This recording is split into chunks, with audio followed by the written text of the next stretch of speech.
هەندێک ناوچە وەک مەریوان و هەورامان و بانە و سەردەشت هەندێک ڕاپەڕین کرا کە حەمە ڕەشیدخانی بانە و مەحموودخانی کانیسانانی دیارە لەبەرەوەی کە پلان و بەرنامەیەک نەبوو نەیانتوانی دەستکەوتێکی ئەوتۆیان هەبێت لەبەرەوە هەندێک لە نوخبەی ناسیۆناڵیستی کورد و هەندێک لە نوخبەی چینی مامناوند لە مەهاباد بیریان لەوە کردو کە ئەگەر ڕێکخراوێکی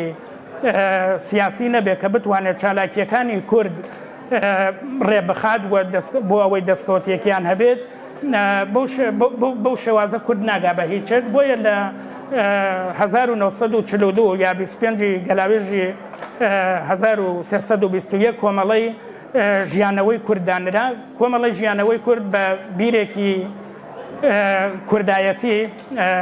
و بیرێکی نەتەوەیی کاریە کرد باسی چوار پارچەی کوردستانیە کرد باسی سربەخۆیی کوردیە کرد باسی یعنی دەوڵەتێکی کوردستانی بەڕاستی گەرەک بوو پلان و بەرنامەکانیشی هەر لەو ڕاستایە دابوو بە بڵاوکردنەوەی گۆڤاری نیشتمان خزمەتێکی زۆری بەو بیر و بۆچوونی نەتەوەییە کرد تەقویمی کوردی بڵاو کردو لەو کاتە و وەکو کۆمەڵەیەکی هەندێک کە زەڵەن یەکەم ڕێکخراوە کە ناسیۆنالیزمی مدرنی کوردی داهێنا لەو کاتە و ئیتر بیر و فکرەکانی چوارچەوەی موکریانی بەزاندە بوو و گەشتە بووە باقی شوێنەکانی کوردستان باقی ناوچەکانی کوردستان و ئەندامانێکی زۆری لە باقی ناوچەکانی ڕۆژهەڵاتی کوردستان ئاگرتە بوو و ئیتر سیاسەتەکەی بەرەو شوێنەیە چوو کە بە شوێن هاوپەیمانێک کۆ بێت ئەو هاوپەیمانە وڵاتێکی زلهێز وایە دەبوایە یەکێتی سۆڤیەت بەڵام بە هیچ شێوازە نزیکی کورد نایبووە یعنی لە 1940 تا 1945 کە ئێوە لە زێنتانە بێت یەکێتی سۆڤیەت تەنانەت لە 1942 لە ورمێ ئیجازەیدا کە هێزەکانی ئێران هەندێک لە جموجوڵەکانی کورد لەوێ سەرکوت بکەن و سیاسەتی یەکێتی سۆڤیەت ئەوە بوو کە ئەو داڵانەی هەبێت و بتوانێت کە بێژین کەلوپەلی سەربازی لە هاوپەیمانان وەربگرێت و گەرەکی نەبوو کە لەگەڵ ئێرانیش بکەوێتە دژایەتیەک بە ئەوەی کە باسی نزیک لە کۆمەڵی ژیانەوەی کورد بێتەوە یا لە کورد بێتەوە بۆ ئەوەی کە دەستکەوتێکیان ببێت و لەو لای شۆ تورکیە زۆر جار پێی باش نەبوو کە لە ڕۆژهەڵاتی کوردستان دەوڵەتێکی کوردی یا بابێژین کیانێکی کوردی دامەزرێت بۆیە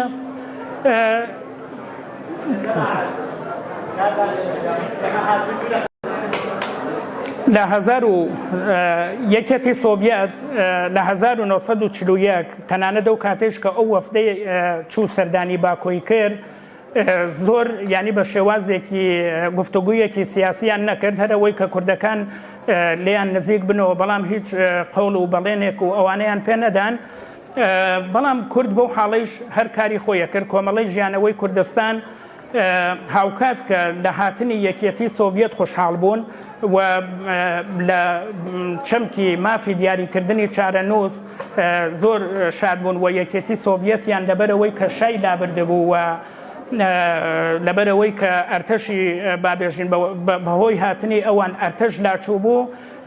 بە فریشتەی نەجا دەیان بینی بەڵام هاوکات کۆمەڵی ژیانەوەی کوردستانیش نەچوو بووە ینی قۆناغێکە ببێت بەوەی کە هاوپەیمانی یەکێتی سۆڤیەت بێت بۆیە لەوێت زۆر گرنگی بە پەیمانی ئاتلانتیکەدا یعنی ئەگەر نووسراوەکانی ئەو کاتەی کۆمەڵی ژیانەوەی کوردستان بخوێنەوەی ئەندامان زۆر کات هاوکات هەم یەکێتی سۆڤیەت و هەم بریتانیا بە دوو دەوڵەتی ڕزگارکەری نەتەوەکانە ناسێنن و لە ژمارەکانی گۆڤاری نیشتمانە زۆر بەباشی باسی پەیماننامەی ئەتلانتیکە کرێت پەیماننامەی ئەتلانتیک لە ساڵی 1942 لە نێوان ڕۆزڤێلت و چەرچیل ئیمزاکرا و ئەویش باسی لەوە کردبوو کە بەگەڕانەوە بۆ بەیانیەکەی ویلسۆن لە 1970 پێویستە کە سنووری نەتەوەکان بەپێی ئەو ناسنامە و فەرهەنگە کە هەیانە دیاری بکرێت و پێویستە کە نەتەوەکان مافی دیاریکردنی چارەنووسیان هەبێت. بۆیە کۆمەڵی ژیانەوەی کوردستان ینی ئەوە نەبوو کە بەڕاستی کۆمەڵەیەکی چەپ بێت لە نێوان هەم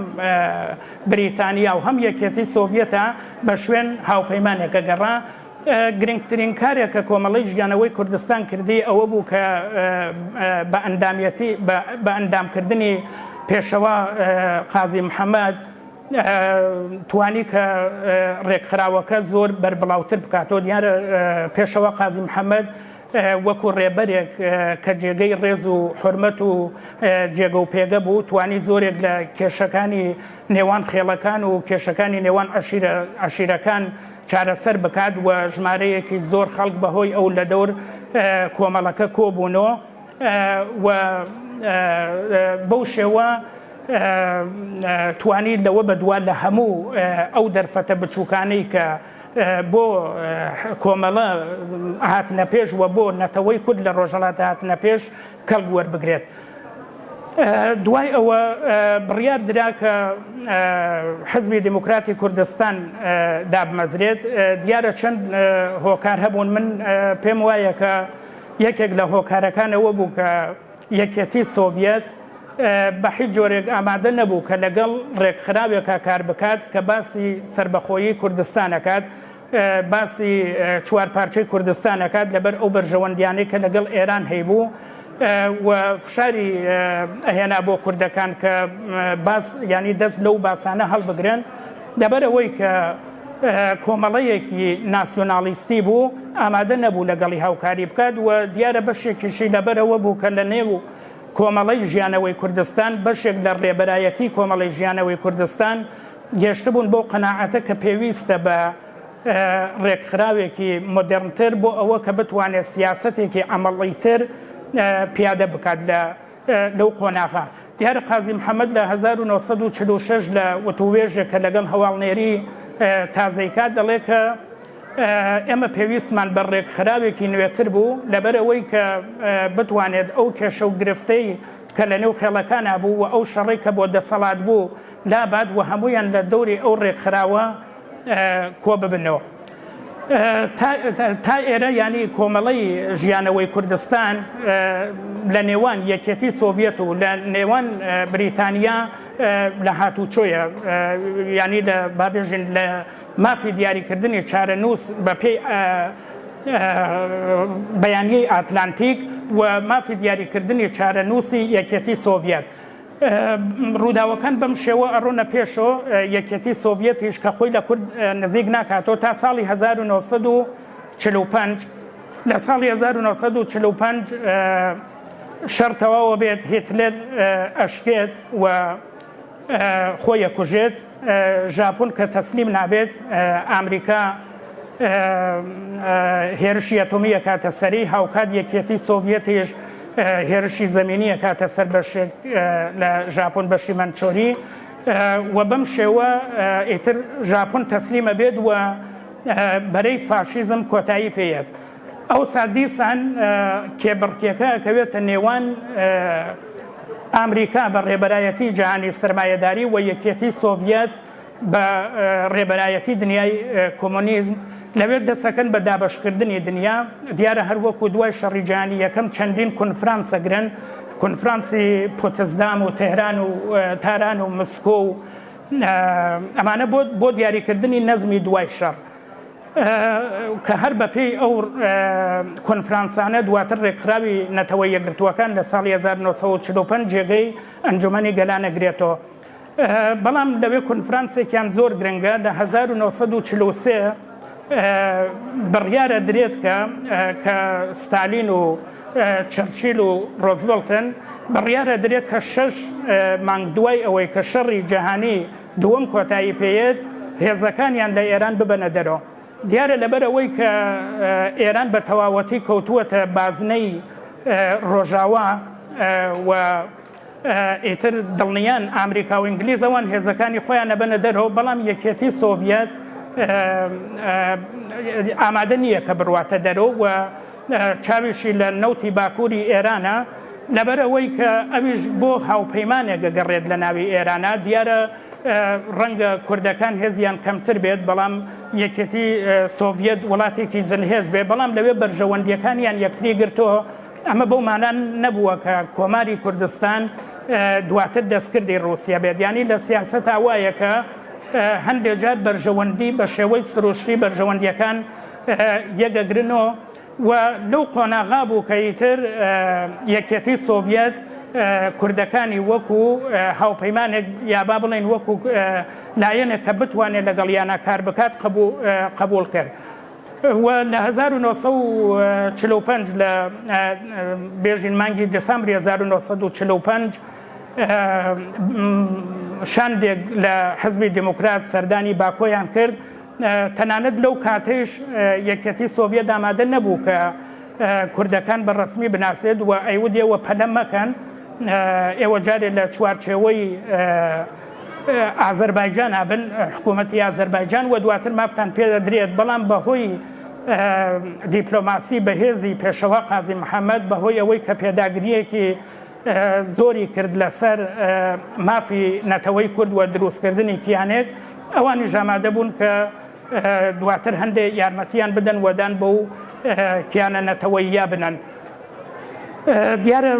خودی حزبی دموکرات تا ئەو کاتە بۆ خۆشی بەستێنەکانی دامەزراندنی کیانێکی ئامادە کردبوو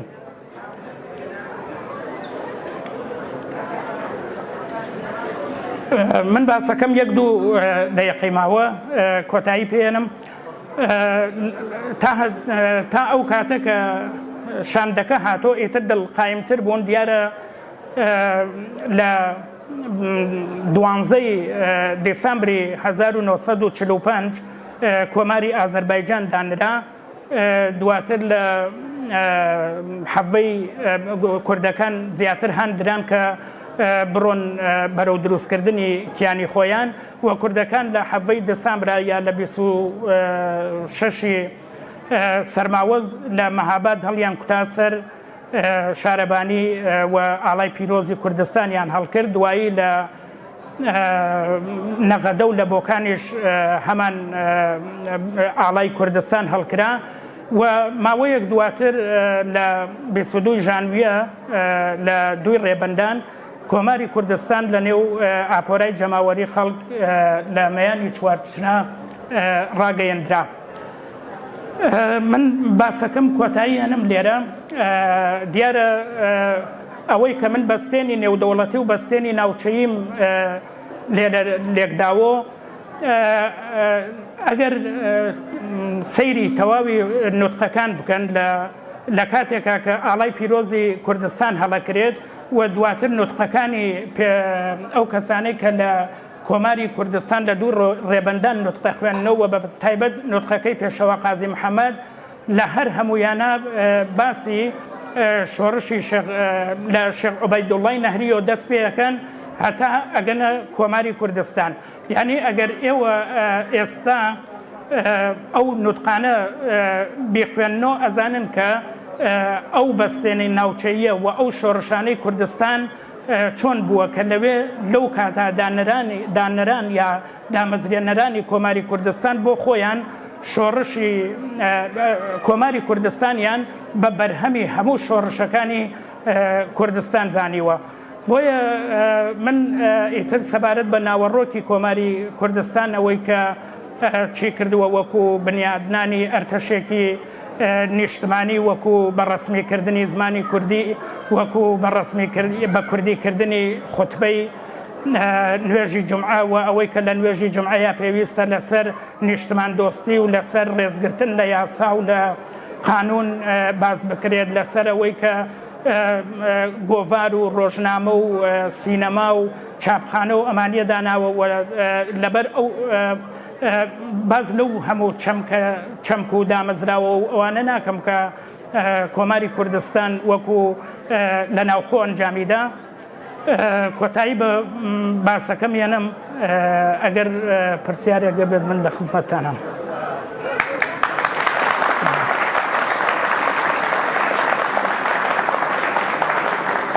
زۆر سپاس بۆ کاک دکتۆر محەممەد حوسێنزادە. لەلایەن حیزب و ڕێکخراوە کوردستانی و ئێرانیەکان چەندین پەیام و برۆسکەی پیرۆزباییمان بۆ هاتوون کە بەهۆی کەمی کاتەوە تەنیا ئاماژە بە نێوەکانیان دەکەین لەگەڵ ڕێز و حورمەتماندا کە بەهاتن و هەروەها بە ناردنی پەیام و برۆسکەی پیرۆزبایی بەشداری ڕێوڕسمەکەمان بوونە. لەلایەن کۆمیتەی حیزبی دموکراتی کوردستانەوە سپاسی کۆمەڵەی پێشمەرگە دێرینەکانی حیزبی دموکراتی کوردستانی ئێران دەکەین کە بەم بۆنەیەوە بروسکەی پیرۆزباییان بۆ نردوینە. کۆمەڵەی شۆڕژجێری زەحمەتکێشانی کوردستانی ئێران، کۆمەڵەی زەحمەتکێشانی کوردستان، حیزبی شوعی کوردستان، پارتی سوسیالی کوردستانی تورکیا، یەکەتی ژنانی دموکراتی کوردستانی ئێران، ناوەندی کولتوری کورد لە سوئیس. هەروەها سپاسی فیلم هەڵگر یاسین قەرەداغی بەڕێوبەری ئاواز فیلم دەکەین کە هاوکارمان بوونە لە ئەو بەڕێوبردنی ئەو ڕێوڕسمە. کاکشوان بەڕێوبەری پێیجی کوردانی سوئیسرا سپاستان دەکەین. سپاسی کاک حوسێن ئازادە نووسەری بەتوانا و سێ کتێبی نووسیوە و پێشکەشی حیزبی دموکراتی کوردستانی ئێرانی کردووە کە لەلایەن کۆمیتەی حیزب لە سوئیس سپاسیان دەکەین.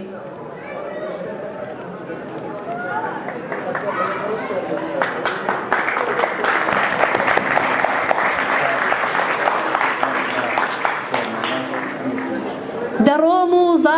زامی زێدم زۆر بە ئێشە، دەڕۆم گەرچی پەت و دارم لە پێشە، دەڕۆم تا خەونی سەوزی نیشتمانم وەدی دێنن برا پێشمەرگەکانم، دەڕۆم و دەست لە ناو دەستی کچی کورد بە ئاڵاوە لەسەر قەندیل و هەڵگورد، سرودی ئەی ڕەقیبی خۆم دەخوێنم لە گشت لایەک گوڵی هیوا دەچێنم. لەم بڕگە لە ڕێوڕسمەکەماندا داوا لە هونەرمەندی گەلەکەمان کاک ڕەشید فەیزی نیژاد دەکەین تکایە با بفەرمن بۆ پێشکەشکردنی سرودەکانیان. تکایە.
بەخێر بێن سەرسەر و سەرچاو پیرۆزبایی خۆم لە گەلی کوردەکەم پیرۆز بێ دوی ڕێبەندان لە گشت گەلی کورد زۆر سپاس مەمنون تەشەکر ئیشەڵڵا هەر سەرکەوتوو بن سپاس پیرۆز بێ دوی ڕێبەندان لە هەموو کوردێک زۆر سپاس بۆ ئێوە و بۆ کورد کاناڵ دیارە ئەمڕۆ لێرە کۆبووینەتەوە بۆ ئەوەی جارێکی تر دوی ڕێبەندان ڕۆژی دامەدرانی کۆماری کوردستان لە هەموو گەلی کورد لە هەر چوار پارچەی کوردستان لە بنەماڵەی شەهیدان بنەماڵەی زەندانیانی سیاسی بنەماڵەی هەموو ئەو کەسانەی کە ڕۆژێ لە ڕۆژان لە خزمەتی گەلەکەیاندا بوون پیرۆزباییان لێەکەین بێگومان لە مێژووی هەموو نەتەوەیەکدا ڕۆژی خۆش هەیە ڕۆژی ناخۆشیش هەیە ئێمەی کوردی وەکو نەتەوەیەک ئەگەر چی ژێردەستین بەڵام ڕۆژی خۆش و ناخۆشمان هەیە ڕەنگە ڕۆژە ناخۆشەکانمان زۆرتر بێ بەڵام یەکێ لە ڕۆژە خۆشەکانمان ڕۆژی دامەدرانی کۆماری کوردستانە هەر بۆیە ئێمە هەموو ساڵێک ئەو ڕۆژە پیرۆز دەکەین ڕەنگە لە ڕوانگەی دژمنۆ بۆ ئەوان کۆتایی هاتووێ بەڵام بۆ ئێمەی کورد کۆماری کوردستان زیندووە و هەر زیندوش دەمێنێتەوە ئەمڕۆ بێ سبەیت بە ئاواتەکانمان دەگەین جارێکی تر سپاس و پیرۆزبایی دوی ڕێبەندان لە ئێوە و لە هەموو گەلی کورد و لە هەموو ئەو بەشداربووان دەگەم کە لێرە بەشدارن ئەمڕۆ من لێرەوانێ سڵاو تایبەتی بۆ کاناڵەکەتەن هەر لێرەوە سڵاوی تایبەتیمێ بۆ تەواوی ئەوانەی کە هاتوون بۆ ێرە شکەتیان کردووە لەو مەراسمەیە ئەمە جێژنێکی نەتەوەییە بۆ هەر چوار پارچەی کوردستانە تەبریک لە هەموو چوار پارچەی کوردستانەکەم پیرۆزباییەکەم سڵاوەکەم لە گیانی پاشی شەهیدان سڵاوەکەم لە گیانی پاشی ئەوانەی کە لەعان لەژێ پەتی سێدارەوەی ئەعدامان لێرانە سڵاوی تایبەتی ژەگەێنم بۆ ئەو خانەوادەی کە لەم چەند ڕۆژی پێشوا محکوم بە ئەعدام و ئەعدام کراون و ئێمە هاوخەمی خۆمان ڕابێنین دەرەبرین بۆ ئەو بنەماڵانە بە دڵ و بەجان لەگەڵیانن دوو ڕێبەندان سەرکەوتنی گەلی کوردستانە بۆ هەر چوار پارچەی کوردستان ئەبێ افتخاری پێ بکەین ئێمە نەتەوەی قازی و قاسملوی و شەرەفکەندین ئێمە لە بن بڕین لە بن ناین جمهوری ئیسلامی ئێران بتوانێت ئێمە لە بن بڕێ لە بن دەرناین بە دەردی خودی دووتە قاسمی و ئەڕێ ئەفەرمێت ئێمە ڕۆژی شادیمان شادیە ڕۆژی شینمان شینە بۆ شین شینەکەین و بۆ شایی شادیەکەین دوێنێ ڕۆڵەمان ئیعدام کراوە ئەمڕۆ شاییمان هەیە ئێمە بە هیچ جۆرە پاشەخشە لە هیچ شتێک ناکەین زۆر سپاستان دەکەم داوای سەرکەوتنی زیاترتان بۆ ئەەکەم دوو ڕێبەندان بۆنەیەکی نەتەوەیە لە مێژووی نەتەوەیەکدا ئەم بۆنە نەتەوەیە پەیامێکی نەتەوەیی پێیە کە لە کاتێکی مێژوویە ئەو پەیامەی بە ملەتی کورد گەیاندووە پەیامەکەیش پەیامی یەکگرتوویە بۆ ئامانجێک کە ئامانجێکی نەتەوەیی ساربەخۆیی کوردستانە هیوادارم کە بتوانین لە ڕاستای ئەوەیە کار بکەین هەمومان یەکگرتوو بین هەتا ئەگەر لە چوار پارچە لە چوار وڵاتی کوردستانە بێ بۆ دۆزە نەتەوەیەکەمان هەمومان یەکگرتوو بین و لەم تریبوونی ڕێبەندانەوە جارێکی تر پەیام بە تەک تەکی ملەتی کورد بگەێنین بەکردەوە هەمومان بۆ یەکێتی و یەکگرتووی بۆ ئەو ئامانجەی کە کۆماری کوردستان هەی بووە کە سەربەخۆی کوردستان بووە هیوادارم سەرکەوتوو بن و یەکگرتووش بین لە داهاتوە کاریی بۆ بکەین سەرکەوتنان بۆ خاست وە لە گشتی دەستخۆشیوە تیمە کورد کاناڵ و پشت تریبون دەکەم منی جوانەوەبەی خۆم و بوونەی دوو ڕێبەندان ساڵڕۆژە دامەزران و کۆمارە کوردستان پیرۆزبایی لە بنەماڵەی سەربەرز شەهیدان زندانیان سیاسی کەم ئەندامان و دڵسوزانە ملەتەکەم و تەمامە پێشمەرەکان حەزب دموکراتە کوردستان ئێران و بەشدارێ لە ئی جەشنە ئیمڕۆژە لێرە پیرۆزبایی وشم و مابروو دەستی وێش خۆش سپاس ڕاگەشتان سپاسی تایبەتیم هەیە بۆ بینەرانی کورد کاناڵ زۆر خۆشحاڵم کە لێرەم خەڵکێکی زۆر باوەڕی من بەشدار بووە میوارە دوی ڕێبەندان لەباری مێژوویەوە لەباری هەستی نەتەوەییوە قۆناغێکی زۆر گرنگە لە خەباتی گەلی کورد لە ڕۆژهەڵاتی کوردستانە بە باوەڕی من دوی ڕێبەندان و 78 ساڵ لەمە پێشتوانی لە بواری هەستی نەتەوەییەوە وەرچەرخانێکی گرنگ لە پرۆژەی بزوتنەوەی نەتەوەی گەلی کووردا دروست بکە. هەمووی ملەتان مێژوەکەیان دوو شێوەی هەیە، شێوەیەکی خەیاڵیە، شێوەیەکی واقعیە. بۆ ئێمە مێژووی گەلی کورد ئەگەر لە 78 ساڵەوە سەیری بکەین لە باری واقعیوە کۆماری کوردستان یەکەمین دەوڵەتی مۆدەرنی کوردە کە دروست کراوە، یەکەمین دەوڵەتی مۆدەرنی کورد. ئەمە زۆر گرنگە وەکی دەستپێکێک بۆ خەباتی بەردەوامی گەلی کورد لە هەمووی پارچەکانی کوردستانە. پاشان ئەو دەوڵەتەکە دروست کرا لەسەر بنەمای ئەوەی نەهادەکانی دەوڵەتی دروست کراوە کە لە کۆمەڵی خەڵکی تکنوکرات لە کە زۆربەیان لە شارنشینن. ئەمیش وەرگێڕانێکی وەرچەرخانێکی دیکەیە لە مێژووی گەلی کووردا، چونکە لەوە پێش بزوتنەوەکانی کورد زۆر جار خێڵەکی بوون، زۆر جار لە لادێ بوون، بەڵام کۆماری کوردستان و ئەو مێژووە ئیدی قۆناغی دیکەی دروست کرد کە لە خەباتی گەلی کورد ئێستاکە توانیوێتی بەرهەمەکەی ئەوەیە ئەبینین دوای 78 ساڵ ئەو کات لە تەنیا لە ناوچێکی بەرتەسکی ڕۆژهەڵاتی کوردستانە کۆمار دروستکرا، بەڵام ئێستاکە بۆ زۆربەی شارەکانی ڕۆژهەڵاتی کوردستان پەرەی سندووە. ئەمە ئێمە خەڵکی ناوچەکانی دیکەی بێژی خەڵکی کرماشانین، من خۆم خەڵکی کرماشانم، تاکو ئەم ساڵانەی ئاخرا ئەم چەندین دەیە ئاخرا پرسی بزوتنەوەی کورد زۆر کەم ڕەنگ بوو لە ناوچەی کرماشان و دەوروبەری، بەڵام ئێستاکە ئێمەش لەباری خەڵکی ئەو ناوچەیە حزوری هەیە، ئەویش بەشدارە لەم پرۆژە نەتەوەیە. من دڵنیام کە ئەوەها ئەگەر بەردەوام بێ کە حتمەن بە ئامانج ئەگەیت و گەلی کوردیش ڕۆژێک لە ڕۆژان ئەو هیوایە کە زۆر زوو بگات بە ئامانجەکانی خۆی. دڵنیام کە بە بەردەوامی لە خەباتە ئێمە ئەگەین بۆ ئامانجانە. سپاس و جارێکی تر دەستان خۆش بۆم بۆنەیە. زۆر سپاس لە بەڕێستان، دەستی جەنابیشتان خۆش بێت. منیش بە نۆبەی خۆم وەکو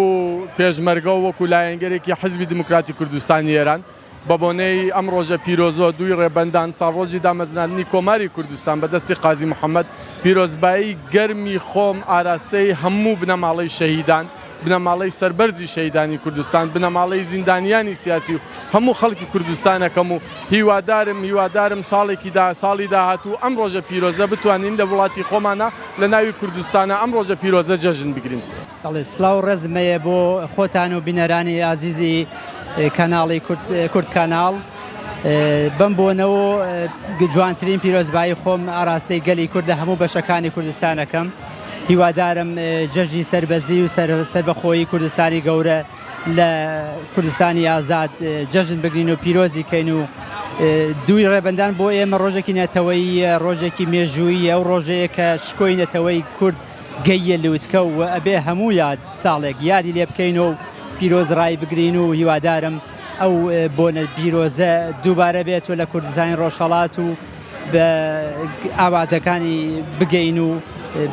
ڕێز و سڵاوی دووبارەم هەیە بۆ هەر هەموو بینەرانی ئازیزی و بەڕێبەرانی کورد کاناڵ و ئێوەی ئازیز و خۆشەویست و سپاسانەکەم بۆ ئەو زەحمەتێک کە کێشاوتانەوەم بۆنە پیرۆزەتان پێکێناون. لەلایەن من و بنەماڵەکەمەوە پیرۆزبایی دوو ڕێبەندان لە هەموو گەلی کورد دەکەین. زۆر سپاس، ئێمەش لێوەی پیرۆز دەکەین. سلام ئەکەم خدمەتە ئەزیزەی لە کوردزوان ئی ڕۆژە گەورە تەبریک وشم و تەمام کوردزوانەی لە کل دنیا. تەبریک وە جەنابشت، دەستت نەشت. سەرەتا بە خێراتنی واکەم ڕۆژی دامەزراندنی کۆماری کوردستان لە هەموو گەلی کورد پیرۆز بێ. دوی ڕێبەندان ڕۆژی دامەزراندنی کۆماری کوردستان بە ڕێبەرایەتی قازی محەممەد،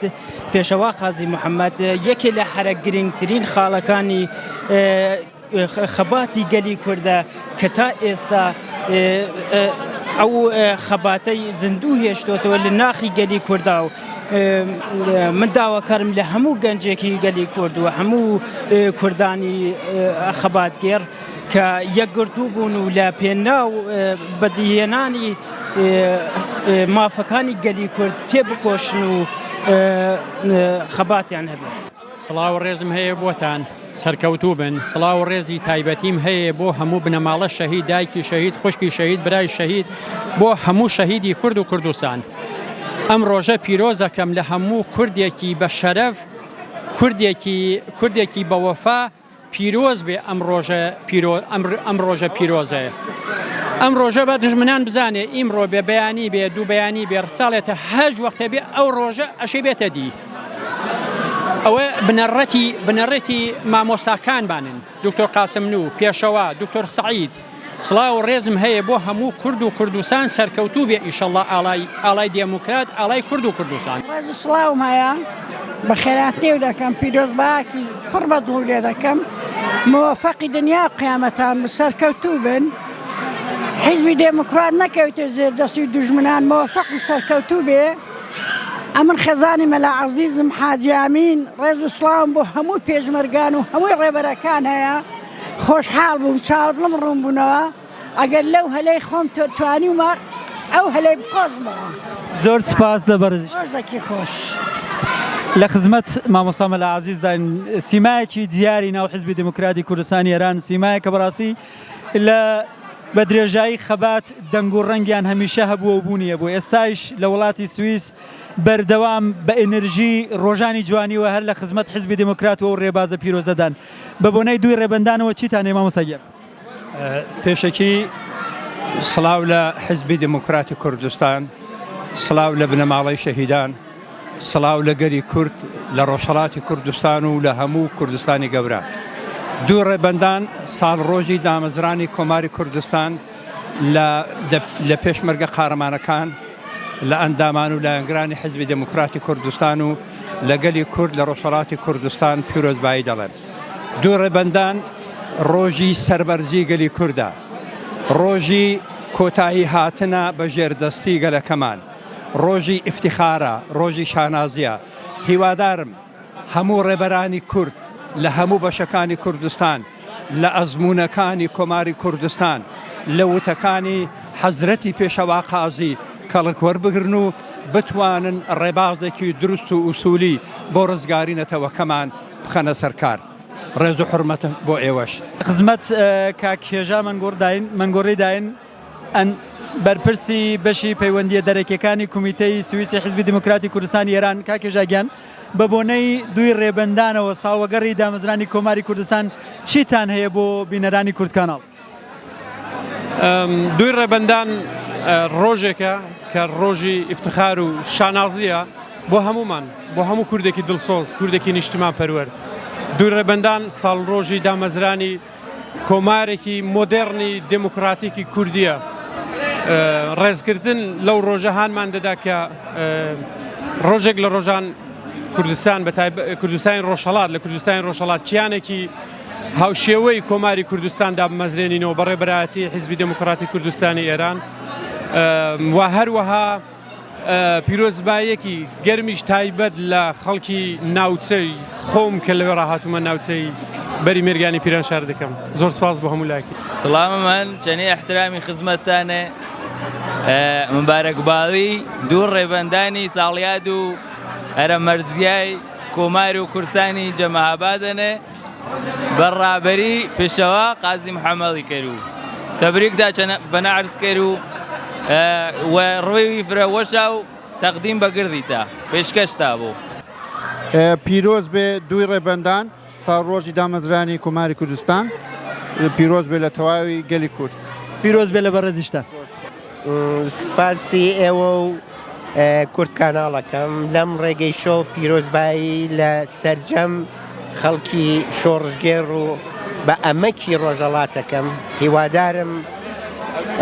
دوی ڕێبەندانی ساڵی داهاتوو لە نیشتمانێکی ئازادا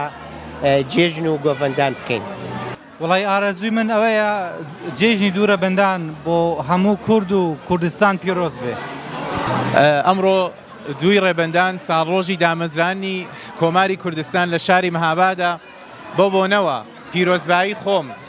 ئاراستەی تەواوی کوردەکانی دنیاکەم بە تایبەت کوردەکانی ڕۆژهەڵات بژی کورد و کوردستان. ئەم کاتتان باش پیرۆزبایی دوی ڕێبەندان ساڕۆژی دامەزراندنی حیزبی دیموکراتی کوردستانی ئێران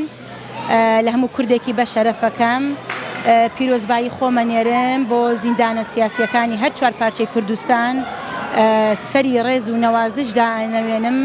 بۆ دایکی شەهیدان بۆ بنەماڵە شەهیدان پیرۆز بێ دوی ڕێبەندان دووبارە. بە بۆنەی دوو ڕێبەندان ئەوانەیە ساڕۆژی دامەزرانی کۆماری کوردستان پیرۆزبایی لە تەواوی خەڵکی کوردستان و تەواوی پێشمەرگەکانی کوردستانەکەم بە هیوای سەرکەوتنی گەلی کورد و بەس هیوای سەرکەوتنمان بەسەر ڕزامی ساڵمی ڕژیمی جمهوری ئیسلامیدا.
Спасибо.